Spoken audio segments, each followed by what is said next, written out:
Hi everyone, હું કેવલ ઠક્કર આપ સૌનું ફરી એકવાર યુસીડીસી વર્ચ્યુઅલમાં સ્વાગત કરું છું. આજનો આપણો મુદ્દો છે વાતાવરણીય ભેજ અને વૃષ્ટિ, એટમોસ્ફિયરિક હ્યુમિડિટી અને રેઇનફોલ. આજના લેક્ચરના આપણા મુદ્દા કયા કયા રહેશે? આર્દ્રતા, સાપેક્ષ અને નિરપેક્ષ આર્દ્રતા. એટલે પહેલાં આર્દ્રતા શું છે અને ત્યારબાદ બે પ્રકારની આર્દ્રતા, બાષ્પીભવન અને ઘનીભવન, ઇવાપોરેશન એન્ડ કન્ડેન્સેશન, વાદળના પ્રકાર કયા છે, વૃષ્ટિ અથવા વર્ષા અને તેના પ્રકાર. વૃષ્ટિ અને વર્ષા જનરલી આપણે ગુજરાતીમાં સેમ વર્ડ ઇન્ટરચેન્જેબલી યુઝ કરતા હોઈએ, બટ જો ઇંગ્લિશમાં આપણે જો લખતા હોઈએ તો વૃષ્ટિને આપણે કહીએ છીએ પ્રેસિપિટેશન અને વર્ષાને કહીએ છીએ rainfall. Rainfall is a type of precipitation, એટલે કન્ફ્યુઝન ના થાય, બટ બે શબ્દો અહીંયા મેન્શન કરેલા છે. અને એટ લાસ્ટ, જેમ આપણે દરેક લેક્ચરમાં ઇન્ટરેસ્ટિંગ ફેક્ટ કંઈક જોતા આવતા હોઈએ છીએ. આર્દ્રતા. આર્દ્રતા અથવા હ્યુમિડિટી. હ્યુમિડિટી એટલે શું? હ્યુમિડિટી એટલે વાતાવરણમાં રહેલું જળ અથવા વાતાવરણમાં રહેલી વરાળ. સિમ્પલી વાતાવરણમાં રહેલી વરાળ એટલે આર્દ્રતા, હ્યુમિડિટી. હવે વાતાવરણમાં જે ભેજ છે અથવા આર્દ્રતા છે એ સંપૂર્ણપણે એક જ ફેક્ટર પર ડિપેન્ડન્ટ છે, એ છે એનું તાપમાન. પાણીની વરાળને જાળવવાની હવાની ક્ષમતા, એની ભેજ ધારણ ક્ષમતા જે છે એ સંપૂર્ણપણે એના તાપમાન પર ડિપેન્ડન્ટ છે. ટેમ્પરેચર જેટલું વધારે હશે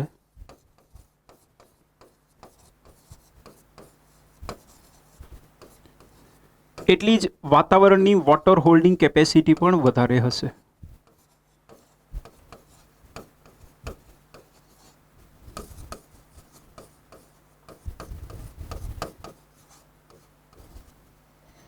આ વસ્તુ યાદ રાખી લેજો. તાપમાન વધારે તેમ વાતાવરણની ભેજ ધારણ ક્ષમતા પણ વધારે. તો આર્દ્રતાના પ્રકાર કયા છે? નિરપેક્ષ આર્દ્રતા અને સાપેક્ષ આર્દ્રતા. નિરપેક્ષ આર્દ્રતાને આપણે ઇંગ્લિશમાં કહીએ છીએ એબ્સોલ્યુટ હ્યુમિડિટી અને સાપેક્ષ આર્દ્રતાને કહીએ છીએ આપણે રિલેટિવ હ્યુમિડિટી. એબ્સોલ્યુટ એટલે અત્યારે કોઈ પણ સમયના એક ચોક્કસ તબક્કે વાતાવરણમાં કેટલું ભેજનું પ્રમાણ છે, એબ્સોલ્યુટ ફિગર કેટલું છે, એને આપણે કહીએ છીએ એબ્સોલ્યુટ હ્યુમિડિટી. રિલેટિવ એટલે સાપેક્ષ. કોની સાપેક્ષ છે? તો અત્યારે જેટલું ભેજ છે વાતાવરણમાં એને કમ્પેર કરીએ છીએ આપણે એની સંપૂર્ણ ભેજ ધારણ ક્ષમતા સાથે, ફૂલ કેપેસિટી સાથે. એટલે હાલનું જે ભેજનું પ્રમાણ છે એને આપણે એની ફૂલ કેપેસિટી સાથે સરખાવીએ એટલે એને કહીએ છીએ આપણે સાપેક્ષ આર્દ્રતા. તો નિરપેક્ષ આર્દ્રતા એટલે વાતાવરણમાં પાણીની વરાળની વાસ્તવિક માત્રા, એબ્સોલ્યુટ ફિગર કેટલું છે એટલે એબ્સોલ્યુટ હ્યુમિડિટી.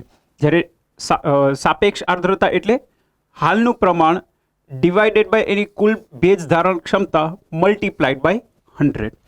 અને આપણે કોઈ પણ વસ્તુને જ્યારે મલ્ટીપ્લાય બાય 100 કરીએ એને આપણે હંમેશા ટકાવારીમાં માપતા હોઈએ. એટલે આ બે મુદ્દા એકબીજા સાથે તમે કનેક્ટ કરી શકો છો. અને એબ્સોલ્યુટ હ્યુમિડિટી જે છે વાસ્તવિક આર્દ્રતા, એને આપણે માપતા હોઈએ છીએ કિલોગ્રામ પર મીટર ક્યુબ. હવે એબ્સોલ્યુટ હ્યુમિડિટી, નિરપેક્ષ આર્દ્રતા કયા વિસ્તારમાં અને કયા સંજોગોમાં વધારે હોય અને ક્યાં ઓછું હોય, અને સાપેક્ષ આર્દ્રતામાં પણ ક્યાં વધારે હોય છે અને ક્યાં ઓછી આર્દ્રતા હોય છે. તો વધારે આર્દ્રતા ક્યાં હોય છે? વિષુવવૃત્ત પર. યાદ કરો, તાપમાન વધારે હોય એટલે ભેજ ધારણ ક્ષમતા વધારે હોય. તો વિષુવવૃત્ત પર તાપમાન વધારે, ભેજ ધારણ ક્ષમતા વધારે. ધ્રુવ પર ઓછી, એની રિવર્સ કન્ડિશન થાય છે. સમુદ્ર પર આર્દ્રતા વધારે હોય છે. ઓબ્વિયસ છે કે સમુદ્રની ઉપરની જે વાયુ સમુચ્ચય છે એમાં ભેજ વધારે હશે, બાષ્પીભવન વધારે થાય છે એટલે મોઇસ્ચર કન્ટેન્ટ ત્યાં વધારે હશે. સમુદ્રની વિપરીત જમીન પર નિરપેક્ષ આર્દ્રતા ઓછી હશે. દિવસ દરમિયાન અગેન દિવસ અને રાત એકબીજાથી વિપરીત સિચ્યુએશન છે. વધારે આર્દ્રતા, નિરપેક્ષ આર્દ્રતા તમને દિવસે મળે છે. દિવસના સૂર્યની હાજરી હોય છે, તાપમાન વધારે હોય છે, તો દિવસ દરમિયાન નિરપેક્ષ આર્દ્રતા વધારે હશે. જ્યારે ઓછી આર્દ્રતા રાત્રે, સૂર્ય અસ્ત થઈ જાય છે ત્યારબાદ ટેમ્પરેચર ઘટે છે, એટલે ટેમ્પરેચર ઘટે તેમ અગેન વોટર હોલ્ડિંગ કેપેસિટી ઘટે છે. ઉનાળામાં ટેમ્પરેચર વધારે, શિયાળામાં ટેમ્પરેચર ઓછું, એટલે ડાયરેક્ટ લિંક મળી જાય છે. ટેમ્પરેચર વધારે છે તો નિરપેક્ષ આર્દ્રતા વધારે છે, શિયાળામાં ટેમ્પરેચર ઓછું છે તો નિરપેક્ષ આર્દ્રતા ઓછી છે. સાપેક્ષ આર્દ્રતા વધારે ક્યારે છે? વહેલી સવારે, અને ઓછી ક્યારે છે? બપોરે. અહીંયા થોડી કન્ડિશન રિવર્સ થાય છે, રાઈટ. વહેલી સવારે તાપમાન ઓછું છે તો ઓવરઓલ ભેજનું પ્રમાણ વધારે રહે છે, તો કમ્પેરેટિવલી એની ફૂલ કેપેસિટીની સરખામણીમાં ભેજ વધારે હોય છે. એટલે સાપેક્ષ આર્દ્રતા વહેલી સવારે વધારે હોય, બપોરે ઓછી હોય. મોડી રાત અગેન વહેલી સવાર જેવી જ કન્ડિશન થઈ. સમુદ્ર અને ભૂમિખંડ, સમુદ્ર પર સાપેક્ષ આર્દ્રતા વધારે હોય છે અને ભૂમિખંડ પર સાપેક્ષ આર્દ્રતા ઓછી હોય છે. જંગલમાં સાપેક્ષ આર્દ્રતા વધારે હશે, કેમ કે જંગલ હશે ત્યાં બાષ્પીભવન પણ વધારે થશે, અને જંગલનું ઓવરઓલ આપણે રેનફોલ મિકેનિઝમ જે હોય એમાં પણ ભાગ ભજવે છે જંગલો. એટલે જ્યાં જંગલ હશે ત્યાં સાપેક્ષ આર્દ્રતા વધારે હશે, અને ખુલ્લી જમીન હશે ત્યાં સાપેક્ષ આર્દ્રતા ઓછી હશે. તો એક્ઝામમાં પ્રિલિમ્સ પર્સપેક્ટિવથી જો જોવા જાઓ તો સાપેક્ષ અને નિરપેક્ષ આર્દ્રતાને સેન્ટેન્સ ફોર્મેટમાં ક્વેશ્ચન બની શકે છે. નેક્સ્ટ, બાષ્પીભવન, ઇવાપોરેશન. ઇવાપોરેશન એટલે શું? સિમ્પલી લિક્વિડ ફોર્મમાં રહેલું પાણી જ્યારે વરાળનું સ્વરૂપ ધારણ કરે એને આપણે ઇવાપોરેશન કહીએ છીએ. અને એમાં મેઇન ફેક્ટર કયું હોય છે? ટેમ્પરેચર. ટેમ્પરેચર વધવાને કારણે જ્યારે પાણી વરાળનું સ્વરૂપ ધારણ કરે એને આપણે કહીએ છીએ બાષ્પીભવન, ઇવાપોરેશન. એને અસર કરતા પરિબળો કયા છે? બાષ્પીભવનને તાપમાન, ઓબ્વિયસ જેમ તાપમાન વધે તેમ લિક્વિડથી ગેસિયસ ફોર્મમાં રૂપાંતરિત થવાની પ્રક્રિયા એટલી જ ઝડપી બને છે. હવાની શુષ્કતા, વાયુ કેટલી ભેજવાળી છે અથવા સૂકી છે. જેટલી વાયુ ભેજવાળી હશે મતલબ હવે એની ધારણ ક્ષમતા ઓછી છે, રાઈટ. તો ઇવાપોરેશનની પ્રોસેસ ધીમી થશે. અને જ્યાં વાયુમાં વોટર હોલ્ડિંગ કેપેસિટી હજી વધારે છે તો બાષ્પીભવનની પ્રક્રિયા ઝડપથી થશે. પવનની ગતિ, પવનની ગતિ જેટલી વધારે એટલું બાષ્પીભવન વધારે, સીધું જ સંબંધ છે. જે તાપમાનથી બાષ્પીભવનની શરૂઆત થાય તેને લેટન્ટ હીટ ઓફ વેપોરાઇઝેશન કહે છે. જસ્ટ ટર્મિનોલોજી તરીકે તમારે યાદ રાખવાનું છે. જે તાપમાને વાયુ સંતૃપ્ત થાય તેને ઝાકળ બિંદુ અથવા ડ્યુ પોઈન્ટ કહેવાય. વાતાવરણની એક ચોક્કસ ભેજ ધારણ ક્ષમતા હોય છે, જે પોઈન્ટ પછી વધારે વોટર હોલ્ડ કરી શકશે નહીં એટમોસ્ફિયર, એને આપણે કહીએ છીએ ડ્યુ પોઈન્ટ અથવા સેચ્યુરેશન પોઈન્ટ. એથી વધારે જો બાષ્પીભવન થશે તો વાતાવરણમાં શું થશે? વાતાવરણમાં કન્ડેન્સેશન થશે અને જે એક્સ્ટ્રા વોટર છે એ વરસાદ સ્વરૂપે વાતાવરણમાંથી જમીન પર પડી જશે. એટલે જે તાપમાને વાયુ સંતૃપ્ત થાય એને આપણે કહીએ છીએ ડ્યુ પોઈન્ટ. નેક્સ્ટ, ઘનીભવન, કન્ડેન્સેશન. કન્ડેન્સેશન એટલે શું? વરાળ જે છે એ પાણીનું સ્વરૂપ ધારણ કરે છે. પાણી જ્યારે વરાળનું સ્વરૂપ ધારણ કરે એને આપણે કહીએ છીએ બાષ્પીભવન. એથી રિવર્સ પ્રોસેસ વરાળ જ્યારે પાણીનું સ્વરૂપ ધારણ કરે એને આપણે કહીએ છીએ ઘનીભવન અથવા ઘનીકરણ, કન્ડેન્સેશન.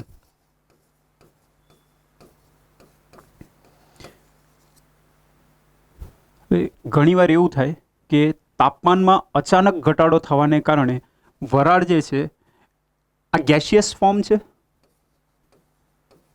આ લિક્વિડ છે અને આ સોલિડ છે. જો નોર્મલ પ્રોસેસ જોઈએ તો વરાળમાંથી પહેલાં પાણી બને અને પાણી હજી ઠંડુ પડે ત્યારે એ બરફ બનતું હોય છે.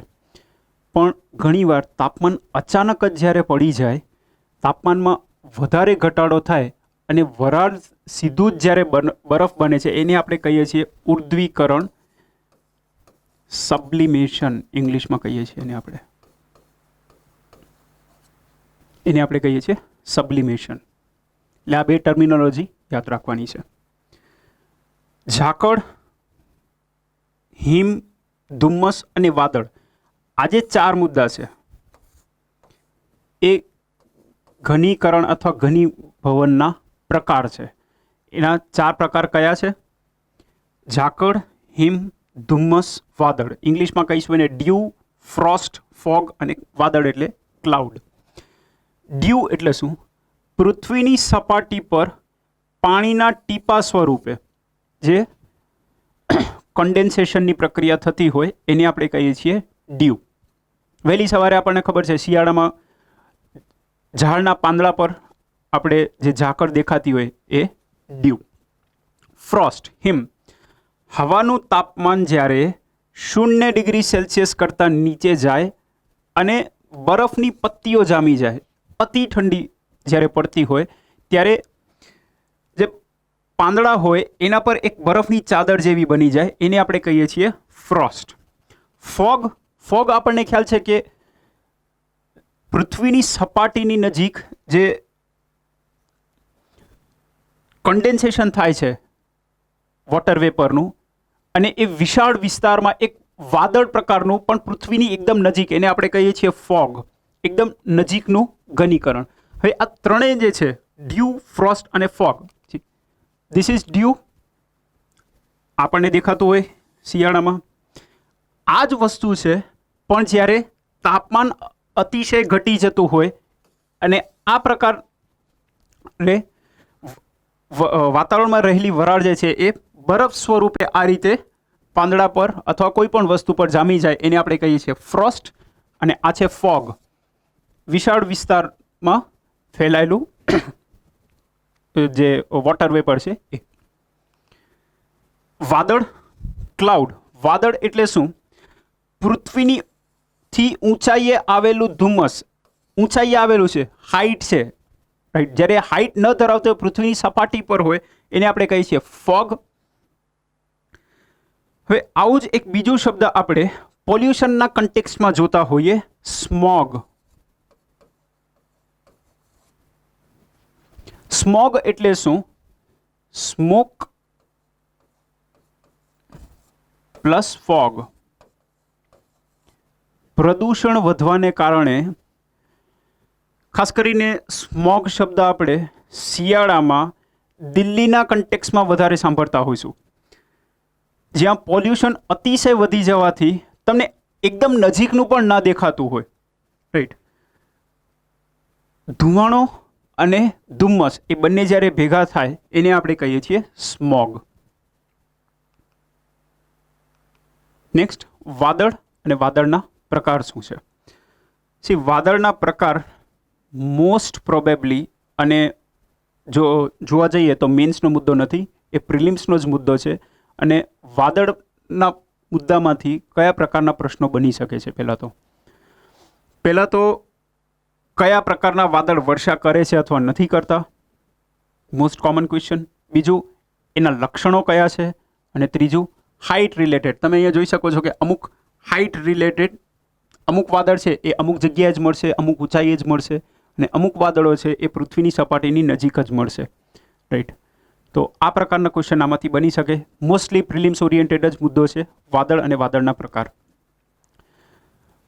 આમાં તમને જેટલા પણ શબ્દો દેખાય છે એ બધા ગોખવાના નથી, તમને ઓટોમેટિક યાદ રહી જશે. વાદળના મૂળ 4 પ્રકાર જ છે. તમે કોઈ પણ બુક ખોલીને પણ જોશો તો કદાચ તમને ઘણીવાર 12-13 નામ મળશે. બધા યાદ રાખવાની જરૂર નથી, ખાલી 4 પરથી જ તમને બીજા બધા જ નામ ઓટોમેટિકલી યાદ રહી જશે. 4 મૂળ પ્રકારના વાદળ કયા છે? સિરસ, સ્ટ્રેટસ, ક્યુમ્યુલસ અને અલગથી નથી આપેલું પણ અહીંયા આપેલું છે બંનેમાં, એ છે નિમ્બસ.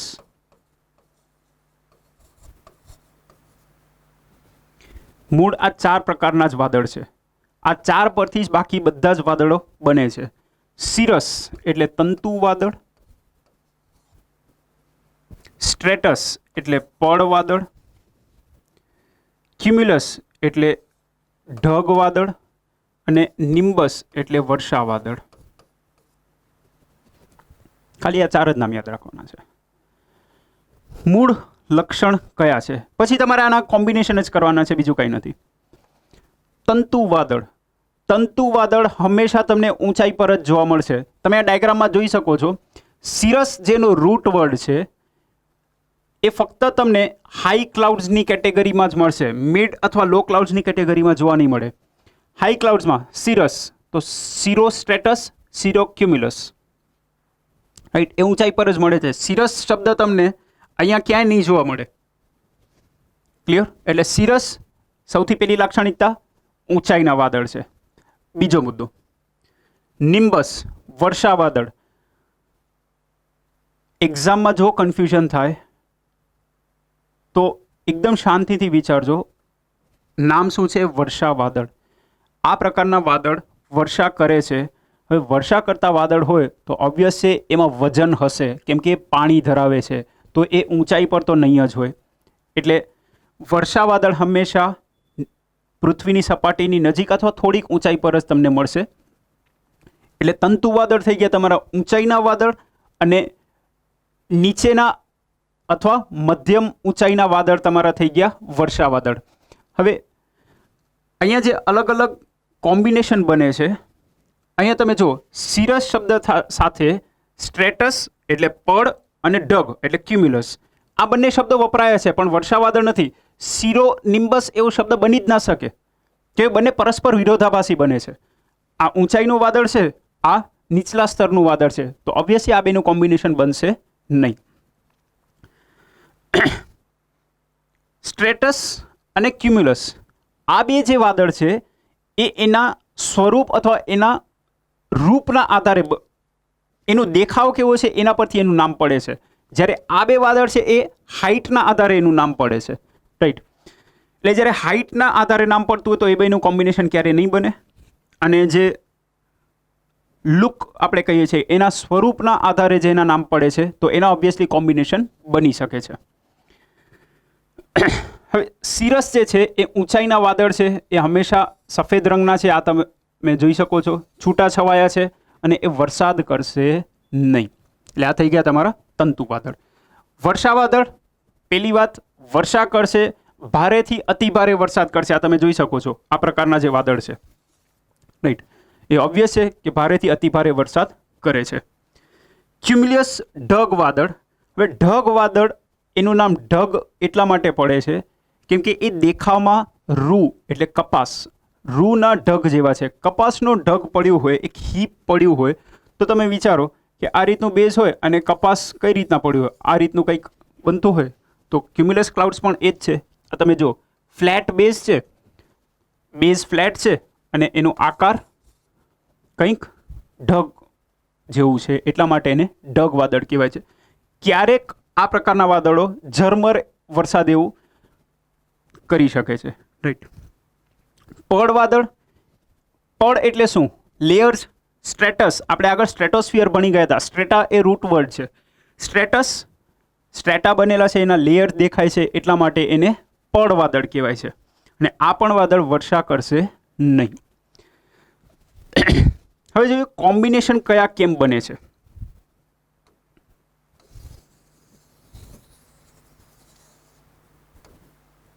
મૂળ 4 પ્રકારના વાદળ મેં તમને કીધા. સિરસ એટલે તંતુ વાદળ, સ્ટ્રેટસ એટલે પડ વાદળ, ક્યુમ્યુલસ એટલે ઢગ વાદળ, અને નિમ્બસ એટલે વર્ષા વાદળ. આ બંને વાદળ ઊંચાઈ અને ઊંચાઈના આધારે ક્લાસિફિકેશન છે, એટલે આ બેનું ક્લાસિફિકેશન, આ બેનું કોમ્બિનેશન નહીં બને. ને આ બે જે છે એના સ્વરૂપના આધારે, બાહ્ય દેખાવ કેવું છે એના આધારે એનું નામ પડેલું છે. તો ઓબ્વિયસ છે કે તંતુ વર્ષા વાદળ ક્યારે નહીં હોય. તંતુ પડ વાદળ હશે, યસ, તંતુ પડ વાદળ. એવા પડ વાદળ જે ઊંચાઈએ આવેલા છે એટલે બની જાય સિરો સ્ટેટસ અથવા તંતુ પડ વાદળ. એવા ઢગ વાદળ જે ઊંચાઈએ આવેલા છે એટલે થઈ જાય સિરો ક્યુમ્યુલસ એટલે તંતુ ઢગ વાદળ. હવે તંતુનું કોમ્બિનેશન ઢગ અને પડ સાથે બને છે, જ્યારે વર્ષા સાથે બનતું નથી. સ્ટ્રેટસ ક્યુમ્યુલસ આ બેનું કોમ્બિનેશન એવા રૂ જેવા વાદળ જેમાં પડ બનેલા હોય અથવા પડ બનવાને કારણે એ ઢગનું સ્વરૂપ ધારણ કરે છે તો પડ ઢગ વાદળ, એટલે આ બેનું કોમ્બિનેશન બને છે. હવે એવા વર્ષા વાદળ જેમાં પડ રહેલા છે તો વર્ષા પડ વાદળ.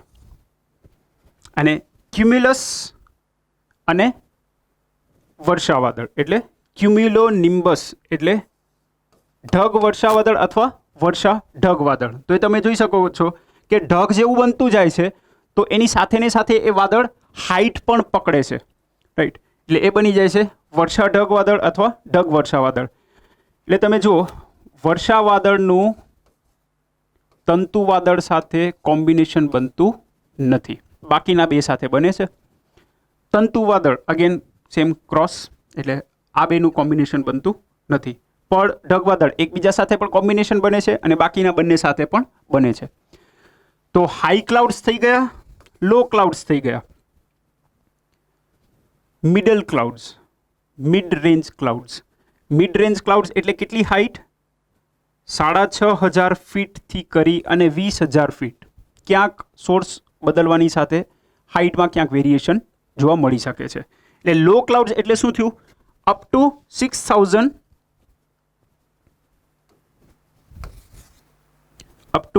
6,000 ફીટ અથવા 2,000 મીટર સુધી. 2 થી 6,000 મીટર સુધીના જે વાદળ છે એ મધ્યમ ઊંચાઈના વાદળ કહેવાશે. અને 6,000 મીટરથી ઊંચાઈના વાદળો જે છે એ કહેવાશે ઊંચાઈના વાદળો. હવે મધ્યમ ઊંચાઈના વાદળો, અહીંયા એક શબ્દ છે અલ્ટો, અને એ બંને સાથે ફક્ત ક્યુમ્યુલસ અને સ્ટ્રેટસ શબ્દ વપરાયું છે.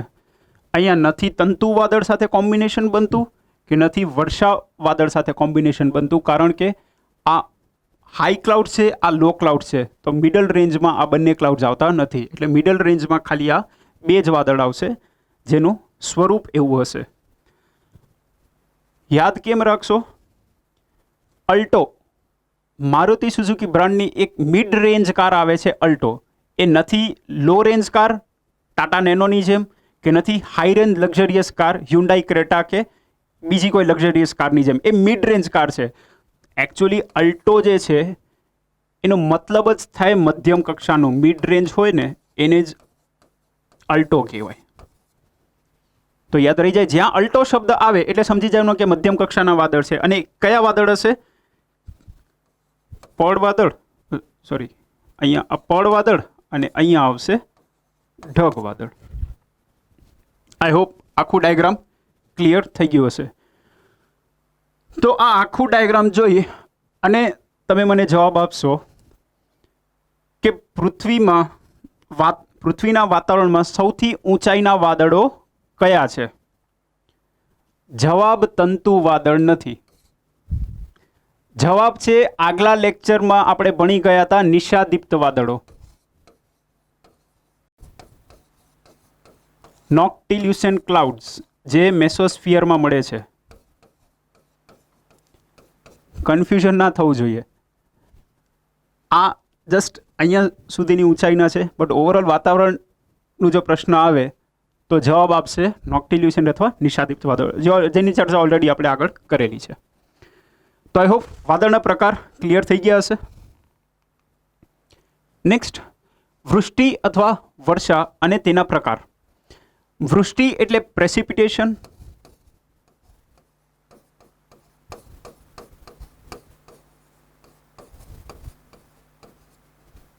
અને વરસાદ જે છે એ વૃષ્ટિનું જળ સ્વરૂપ છે, રાઈટ. એને આપણે રેનફોલ કહીએ છીએ. એટલે ટેકનિકલી જ્યારે આપણે મેઇન્સમાં આન્સર રાઇટિંગ કરીએ તો આ બંને શબ્દ ઇન્ટરચેન્જેબલી યુઝ ના કરીએ બને ત્યાં સુધી. હવે વરસાદ જે છે એ આપણને ખ્યાલ છે કે આપણે ઇંચ અથવા મિલીમીટરમાં માપતા હોઈએ છીએ. તો 1 ઇંચ એટલે કેટલા યુનિટ થાય? 2.54 સેન્ટીમીટર બરાબર 25 મિલીમીટર્સ, રાઈટ. તો આ ધ્યાન રાખશો. વૃષ્ટિના મેઇન 4 પ્રકાર છે: હિમ અથવા સ્નો, કરા એટલે હેલ્સ, સ્લીટ, ગુજરાતીમાં પણ સ્લીટ જ કહીએ છીએ, અને જળ સ્વરૂપે જ્યારે વૃષ્ટિ થાય છે એને આપણે કહીએ છીએ રેઇનફોલ. તો હિમ એટલે શું? આ જસ્ટ ખાલી તમારે યાદ રાખવાનું છે. હિમ, બરફ, ઠંડા વાતાવરણમાં અથવા ઠંડા આબોહવાકીય પ્રદેશોમાં જ્યારે વરસાદ થાય છે, પણ એ કયા સ્વરૂપે થાય છે? હિમ સ્વરૂપે. એને આપણે કહીએ છીએ સ્નોફોલ. કરા, એ આપણને ખ્યાલ છે કે કરા એટલે મોટા મોટા બરફ જેવા કટકા પડતા હોય, એને આપણે કહીએ છીએ હેલ્સ. સ્લીટ જે છે એટલે શું? ઘણીવાર વાદળમાંથી જે પાણી અથવા તો જળ જે છૂટું પડતું હોય એ ત્યાંથી લિક્વિડ ફોર્મમાં છૂટું પડેલું હોય, પણ એ પૃથ્વી સુધી પહોંચતા, આ વાદળ છે, પૃથ્વીની સપાટી છે, અહીંયાથી લિક્વિડ ફોર્મમાં છૂટું પડે છે, પણ ઓન ધ વે અહીંયાથી લિક્વિડ ફોર્મમાં છૂટું પડ્યું, પણ વાતાવરણનું તાપમાન ઓછું હોવાને કારણે એ ઓન ધ વે સોલિડ ફોર્મમાં રૂપાંતરિત થઈ જાય છે અથવા બરફના સ્વરૂપમાં રૂપાંતરિત થઈ જાય છે. એને આપણે કહીએ છીએ સ્લીટ. રાઈટ. અહીંયા ખાલી મુદ્દો એ જ નોંધવાનો છે કે વાદળમાંથી જ્યારે છૂટું પડે છે ત્યારે લિક્વિડ ફોર્મમાં હોય છે, ને ઓન ધ વે પડતા રસ્તામાં એ બરફનું સ્વરૂપ ધારણ કરે છે અને પૃથ્વી પર પડે છે. That is sleet. અને જળ સ્વરૂપે પડે છે એ છે રેઇનફોલ. અને રેઇનફોલ આપણે એના પ્રકાર પણ જોવાના જ છે. જીપીએસસીની આગળની એક મેઇન્સમાં 5 માર્કના પ્રશ્નમાં વરસાદ અને તેના પ્રકાર પૂછાઈ ગયા છે, બટ હવે આપણને ખ્યાલ છે કે 10 માર્કના પ્રશ્નો જે મેઇન્સમાં આવે છે, તો આ મુદ્દો પણ ક્યાંક ને ક્યાંક પ્રિલિમ્સ પૂરતો મર્યાદિત થઈ જાય છે. જોઈએ વરસાદના પ્રકાર કયા છે. વર્ષાના પ્રકાર: ઉષ્ણતા નયનનો અથવા સંવહનિક વરસાદ, ઇંગ્લિશમાં આપણે એને કહીએ છીએ કોન્વેક્શનલ રેઇનફોલ.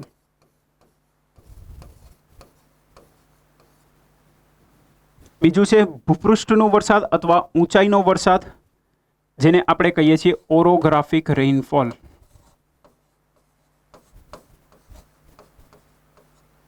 અને ત્રીજો છે વંટોળ અથવા ચક્રવાતનો વરસાદ, એને આપણે કહીએ છીએ સાયક્લોનિક રેઇનફોલ. ક્લિયર? તો આ મુદ્દા તમારે યાદ રાખવાના છે: ઉષ્ણતા નયનનો વરસાદ, ભૂપૃષ્ઠનો વરસાદ અને વંટોળનો વરસાદ. તો ઉષ્ણતા નયનનો વરસાદ એટલે શું?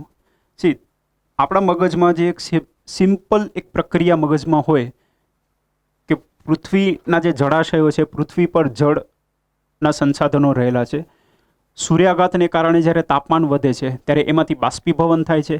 એમાંથી બાષ્પીભવન થતાં એ પાણી વરાળનું સ્વરૂપ ધારણ કરી વાતાવરણમાં જાય છે. વાતાવરણમાં જ્યારે એ વરાળ સ્વરૂપે વધતા એરોસોલ સાથે મળી અને વાદળની રચના કરે છે.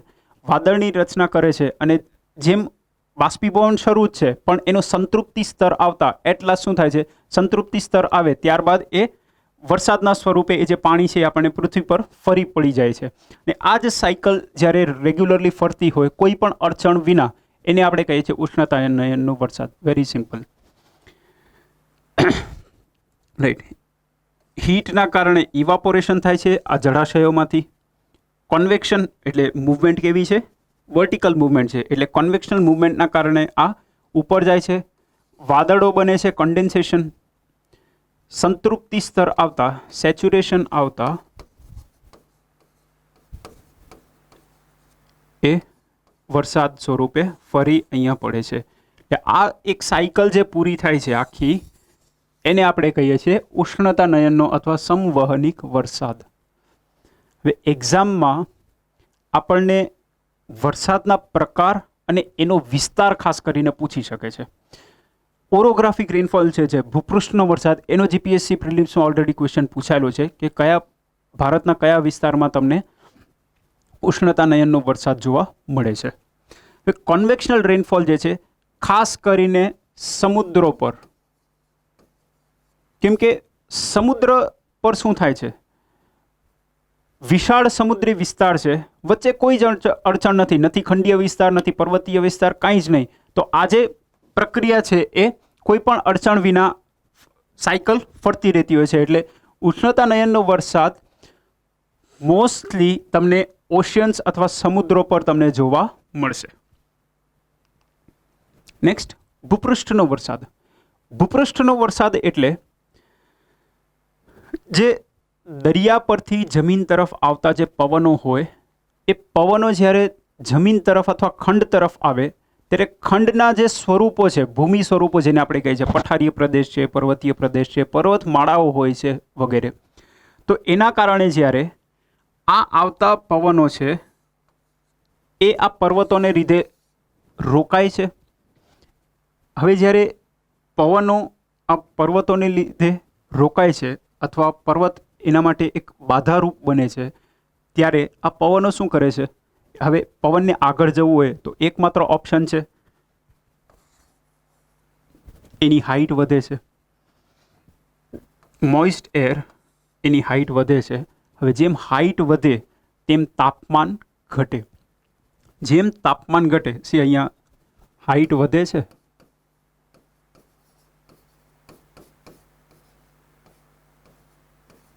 તાપમાન ઘટશે.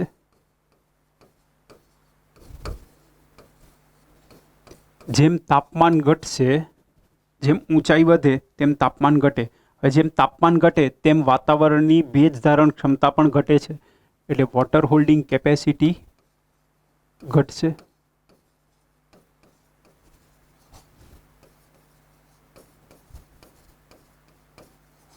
વોટર હોલ્ડિંગ કેપેસિટી જ્યાં ઘટશે, વોટર હોલ્ડિંગ કેપેસિટી જ્યાં ઘટે છે, મતલબ બીજી ભાષામાં કહીએ તો સંતૃપ્તિ સ્તર જલ્દી આવશે.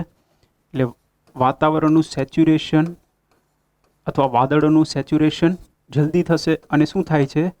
વરસાદ પડી જાય છે. શેના કારણે? આ પર્વતના કારણે ખાસ કરીને. તો આ પ્રક્રિયા દરમિયાન થાય છે શું? હાઇટ વધવાને, હા, પણ શરત એટલી કે સામે પર્વતની પણ એટલી હાઇટ હોવી જોઈએ, રાઈટ. પર્વતની હાઇટ જો નીચી હશે તો એ આ પ્રકારનો વરસાદ કરી શકશે નહીં. તો આ પ્રક્રિયા દરમિયાન પર્વતમાળાની એક બાજુ વરસાદ થાય છે, પર્વતમાળાની બીજી બાજુ વરસાદ થતું નથી. અને આ પ્રકારના જ વરસાદને આપણે કહીએ છીએ ભૂપૃષ્ઠ અથવા ઊંચાઈનો વરસાદ. I hope it is clear. કેમ કે ભૂપૃષ્ઠની જે રચના થયેલી છે, પૃથ્વીની જે લેન્ડફોર્મની રચના છે, એના કારણે આ પ્રકારનો વરસાદ થાય છે. એટલે જ્યાં વરસાદ પડે છે એને આપણે કહીએ છીએ રેનફોલ ઝોન, અને જ્યાં વરસાદ નથી પડતું એને કહીએ છીએ આપણે રેન શેડો ઝોન, વર્ષા છાયા પ્રદેશ. ક્લિયર? હવે આવીએ નેક્સ્ટ પોઈન્ટ પર કે ભારતમાં કયા વિસ્તારમાં આ પ્રકારનો વરસાદ એટલે ભૂપૃષ્ઠનો વરસાદ થાય છે. તો ભારતની જો વાત કરીએ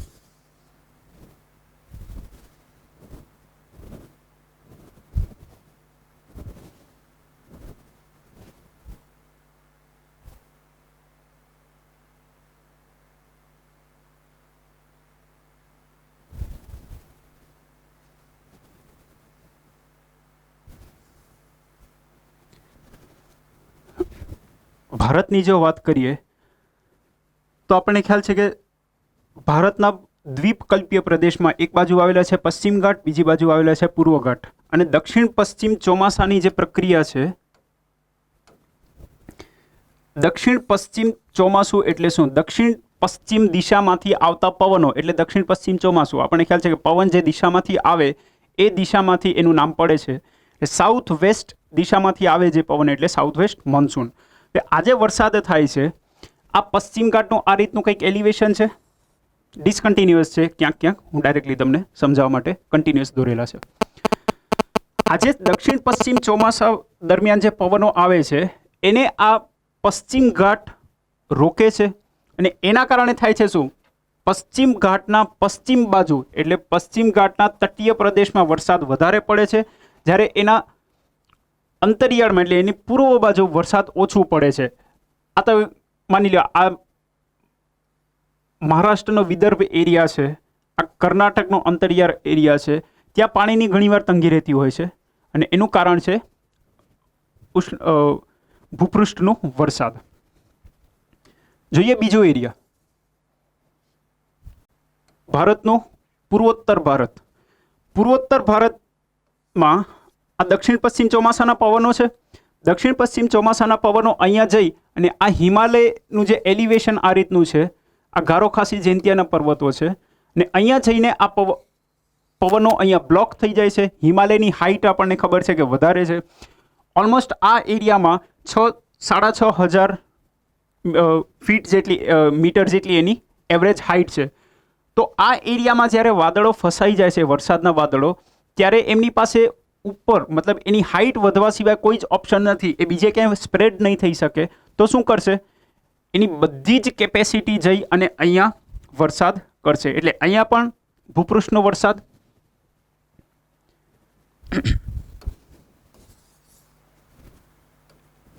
અરવલ્લીની પર્વતમાળા. ભારતના ચોમાસાની જો વાત કરીએ તો એના જે બે ફાટા હોય છે, અરબ સમુદ્રનો ફાટો અને બંગાળની ખાડીનો ફાટો. તો બંગાળની ખાડીનો જે ફાટો અહીંયા અંદર આવે છે, તો અરવલ્લીની પર્વતમાળા આ જે પવનો છે એને પરપેન્ડિક્યુલર છે, સી રાઈટ, એટલે એ પવનોને રોકશે. વરસાદના જે પવન છે એને રોકે છે. એટલે અરવલ્લીની પર્વતમાળાને લીધે થાય છે શું? અરવલ્લીની પર્વતમાળાને પૂર્વ ભાગમાં વરસાદ થશે, પશ્ચિમ ભાગમાં વરસાદ થશે નહીં. આ વિસ્તારમાં રણ પ્રદેશ આવેલું છે. જો વરસાદ થતું હોત પૂરતા પ્રમાણમાં તો અહીંયા આબોહવા શુષ્ક હોવી જોઈએ નહીં. એટલે ભારતમાં ઘણી જગ્યાએ આપણે જોઈ શકીએ કે